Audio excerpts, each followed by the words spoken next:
वो स्क्रीन पर जहां पर टीचर से आप कम्युनिकेट ही नहीं कर पा रहे हैं, स्क्रीन पर देखकर बैठने के लिए तैयार है किस पर? सिर्फ एक बाहरी आडंबर पे। बच्चे को नहीं समझ में आता है कि अगर 100 से ज्यादा बच्चा भी एक क्लास में हो गया तो बच्चे का टीचर के साथ कम्युनिकेशन ही पॉसिबल नहीं है। बहुत जरूरी है बच्चों की सिक्योरिटी को ध्यान में रखना, और 99% इंस्टीट्यूशंस इस बात को ताक पे रख देते हैं अपने क्लास में बच्चों की संख्या को बढ़ाने के लिए। बताइए जरा, प्रमोट कौन कर रहा है? आखिर माफिया बनाया किसने? शिक्षा को कभी एक बिजनेस और धंधा बनाया ही नहीं जा सकता। आज जो आईएएस बन रहे हैं, क्या कोई कोचिंग बना पाती? मैं पहली क्लास में अपने कहता हूं कि नहीं कहता हूं कि किसी भी बच्चे को आईएएस बनाने की क्षमता किसी कोचिंग में नहीं। नमस्कार, जय हिंद, गुड मॉर्निंग। आप सब लोगों का स्वागत है आज की क्लास में। लास्ट क्लास के आगे शुरू करने के पहले दो चार बातें करना चाहेंगे, और कई दिनों से ये सोच रहे थे कि इसके ऊपर कुछ ऐसा एक चर्चा भी किया जाए, क्योंकि दिल्ली में जैसी घटना हुई और इसको लेकर लगभग सभी कोचिंगों के ऊपर प्रश्न चिन्ह लगा, ये कहीं ना कहीं एथिकल और एडमिनिस्ट्रेटिव मापदंडों के बीच के डिफरेंस को दिखाता है।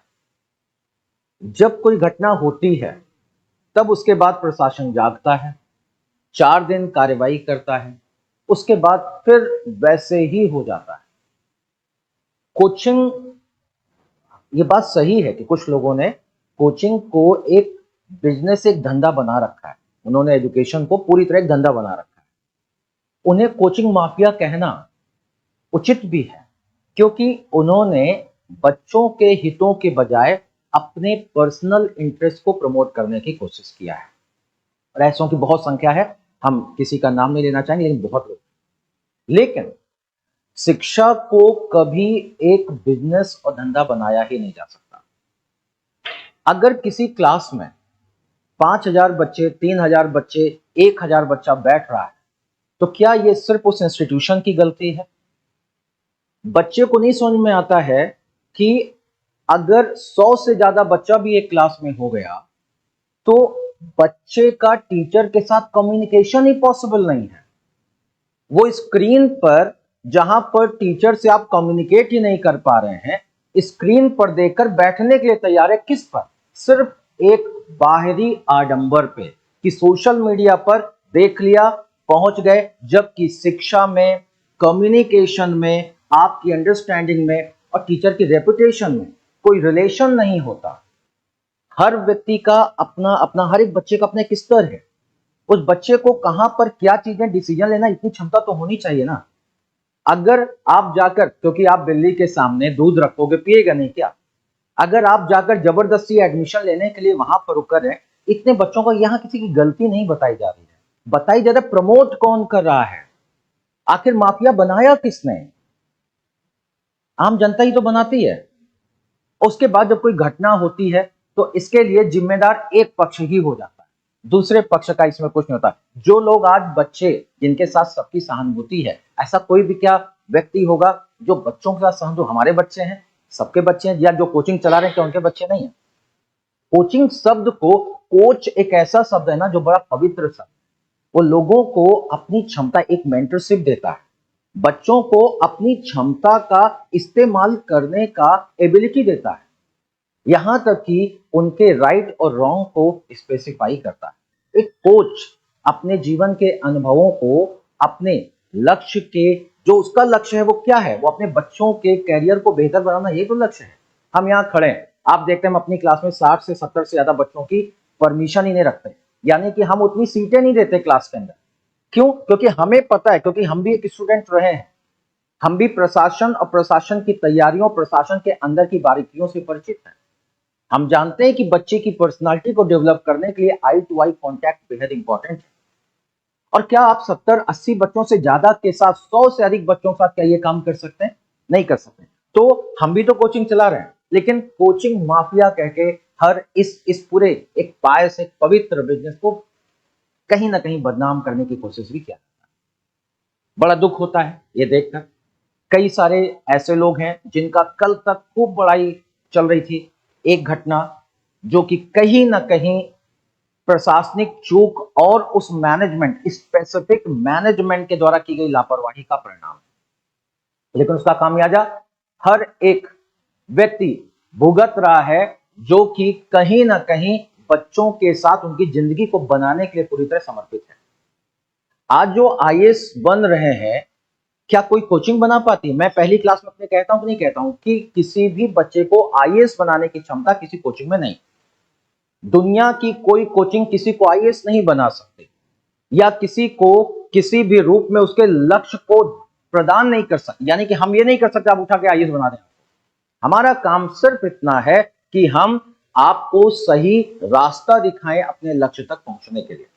आपके अंदर जो इनबिल्ट कैपेबिलिटीज हैं, उन कैपेबिलिटीज का एक्चुअल एग्जीक्यूशन आप कैसे करें, इसके लिए हम आपको एक प्रॉपर रोड मैप प्रोवाइड करते हैं। हम एक अध्ययन सामग्री आपको प्रदान करते हैं। हम आपको अपने अनुभवों के आधार पर, अपनी जानकारी के आधार पर और आने वाले करंट चेंजेस को उसके साथ जोड़कर आपके रास्ते को सरल बनाते हैं। सिर्फ इतना काम करते हैं। हम जो पढ़ा रहे हैं, अगर आप घर जाकर रिवीजन नहीं करेंगे तो क्या इसका कोई फायदा है? कोई फायदा नहीं। क्या इससे यहां हमारे पढ़ा देने से कोई आईएएस बन जाएगा? नहीं, जब तक वो नहीं पढ़ेगा। कोचिंग्स को लेकर जो ये धारणाएं बनती हैं, आखिर में स्कूल इस पे बहुत कुछ सोचने की जरूरत है।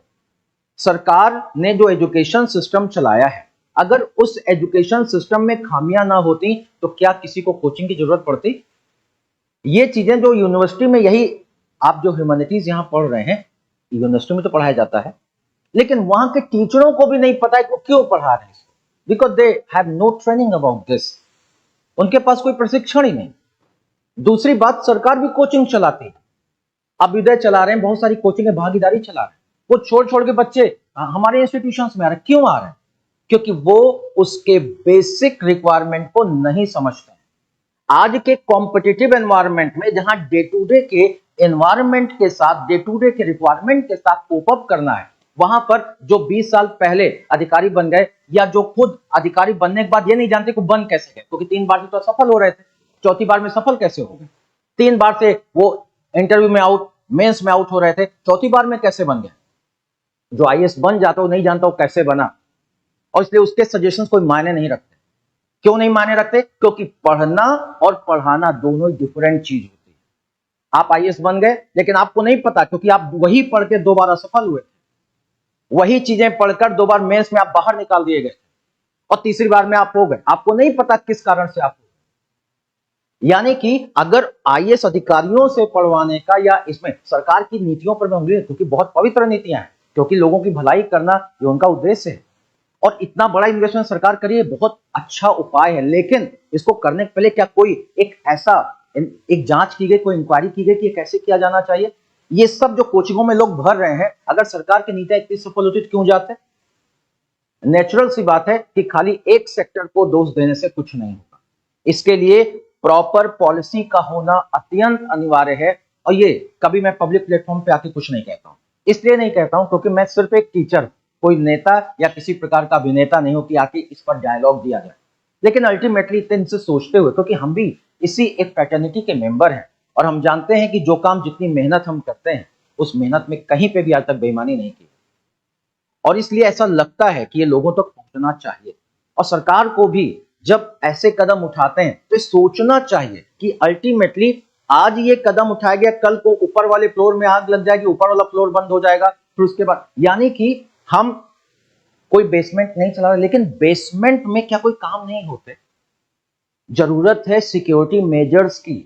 कहां चला रहे हैं ये इंपॉर्टेंट नहीं है, जरूरत है लेजिटिमेसी की, जरूरत है प्रॉपर अवेयरनेस की, जरूरत है कि बच्चों को भी ये बात अपनी सिक्योरिटी के लिए सतर्क रहने की, कि अगर उन्हें लग रहा है कि कहीं ये सिस्टम सही, तो उसको मैनेजमेंट के सामने रखने की। क्योंकि घटना हो गई, उसके बाद कितना भी लकीर आप पीटो, कोई फायदा होता है क्या? इसलिए अवेयरनेस बहुत इंपॉर्टेंट है। मुझे एक बात पर्सनली लगी कि जरूरत यह है कि एक प्रॉपर इफेक्टिव पॉलिसी हो। सरकार करोड़ों रुपए लगा दे रहा है, लगा के लोगों की लाइफ खाली पेपर में दे देने से कितने लोग अभी सेलेक्ट हो गए? क्या इससे क्या सेलेक्ट हो जाते हैं? जो पढ़ रहा है वो जानता है। जिस टीचर को इतनी क्लासेस दी गई, यहां पर एक चीज को पढ़ाने के लिए 50 लेक्चर लग रहे हैं, वो भी बच्चों को उस लेवल तक समझाने के लिए उससे और की जरूरत है, उसे आप 15 लेक्चर में कराना चाहेंगे तो बच्चों का टाइम ही तो बर्बाद कर रहे हैं।